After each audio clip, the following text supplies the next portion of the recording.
Welcome to section 4. And before we start building our affiliate tracking application, let's have a look at what subscriptions are. So there's two primary use cases for subscriptions. First use case is for real-time event updates. Whenever you're building an app like an Uber, or you're building an app which has a mobile ordering, you want users to be aware of any changes that are made. Let's say a restaurant said that the order cannot be delivered, or maybe in Uber, or you want to see the real-time tracking location area.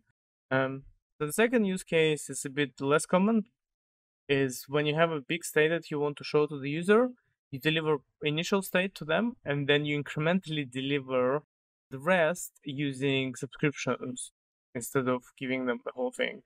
An example of this can be a large data table where the data table loads without the actual data, and then over the WebSockets we deliver them the data. So we will primarily focus on the main use case and in this application. So let's have a look at how it actually works. So the client subscribes to a specific object and specific fields in this object. In this example, we subscribe to a comment. And whenever the same client or a different client, it can be a completely different client here, mutates that comment, in our case, because we're using Postgres, it actually will happen even if we just go and modify the database directly. It will trigger subscription. And then what the backend will do, it will rerun the query that we specified in our subscription and give us the latest result of that specific part over the WebSocket protocol instead of using HTTP.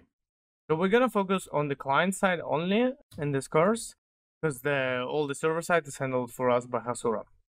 So for more references, go to Apollo subscriptions blog to understand what are the different options that you can also use Apollo client with the subscriptions.